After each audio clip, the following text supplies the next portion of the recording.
Welcome to Robles Metal Art. My name is Nathan Robles. I will be your host today. And right now I'm going to show you the process of creating a new sculpture. And this is a drawing of a new concept that I'm doing. The first sculpture that you just saw there was one that was commissioned by a client in Springville, Utah. And locally here in the Tri-Cities, Washington, I reached out and said, hey, I'm open for commissions. And one of my collectors said, hey, I'm really interested in you making a new dragon sculpture for me. So I drew out that sketch, she approved it, and now I'm in the process of creating the base for the sculpture. For me, everything starts with the base. The concept grows from there. You're growing a sculpture. You are puzzling something together that didn't exist, using materials and parts and pieces like it's a giant puzzle that is almost making itself. I've got some guidelines of what I'm doing, but this thing is going to take on its own life. And that's the really great thing about having a commission. And that's what I have to tell people when they ask for a commission. If you like my work, you're going to have to recognize that it is alive. This is something that will die if it's controlled too much. It's going to kind of take on its own personality, its own life. I got a basic, instruction for what it could look like, but there is quite a process in creating something that is dynamic and captures your imagination. All of the materials I use are reclaimed. These are pieces and parts that I get from the scrapyard, from people who are just throwing things away, sometimes from farms where they have boneyards where they're just chucking things. And I get to go through and find the pieces that speak to me that I find interesting. And not everything goes into the work. Sometimes I have to take things back to the scrapyard because I've realized, hey, this is just not that great a material. I've had some pieces for years and years, and I've had to take, just in the past year, about 2,000 pounds worth of scrap metal to the scrapyard because I just needed to clear out my space. So what you're seeing right now is me welding on a plowing disc to a flat sheet of steel. And this steel is about a quarter of an inch thick, I think. So that's what I'm doing. I'm using my MIG welder to fuse these two pieces together so that it has a good base. And yeah, this is quite a laborious process to just make the most basic part. But if it's not done the right way, it can cause problems as I go on in the future. So that's something that I've learned. The base is super important for creating a metal sculpture for me. I want to make sure that it's weighted properly.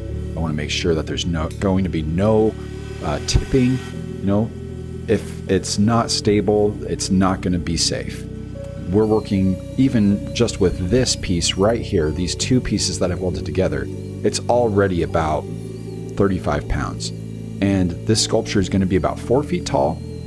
So you can imagine that there's going to be quite a bit of weight put on this thing. Right here, I am welding on a little rod onto the edge of that plowing disc because I felt like, this is just a little too sharp. I could grind it down, but I'm just going to give it a little protection because this client, she has small children, young children, and I don't want them just walking by, stubbing their foot on it or whatever. I want to make sure that, everything is going to be safe for them.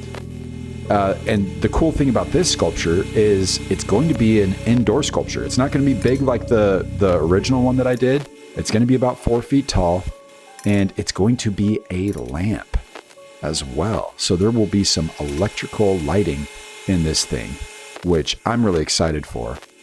I like having my work be a little functional sometimes. It just adds something that's unique and different. And that's really important for me. So right now I'm getting the next piece for the base. And this is a piece that I thought was really cool. I found it over at a dairy in Othello, Washington. one of the dairy managers gave me permission to go out, and he's like, yeah, take anything you want. Well, I found these tanks, stainless steel tanks, that were so cool. Originally came from a dairy. Something broke down in the system. They upgraded the system. I don't know what happened, but man, I have been holding onto this for about 2.5 years now, and it's finally got a place. So I'm welding it onto the plowing disc, and this is going to be kind of the beginning of a cave structure for this sculpture. So the concept is that there is going to be this landscape, and a dragon is going to have its tail kind of wrapped around this rocky cave structure, and it's going to be sort of encapsulating it or flying over the top of it. I love putting motion into my work. You know, this feeling of motion, this feeling of weightlessness. It's like you're capturing a snapshot of an event or something happening. So there's going to be little people climbing around in the cave, around the cave. The cave is going to be painted inside, so it's like this whole new world. And now I'm adding the next element, which is this really cool gas can. I'm a weird kind of guy with gas cans. This gas can is the same model that my dad had when I was growing up in Buckeye, Arizona. This is what we used all throughout my childhood for lawnmowers and motorcycles. And the gas can, the original, was put into a sculpture. It was kind of rusted, and so I used it for a sculpture. I sold it, and I, for years, just felt like, oh man, I really missed that gas can.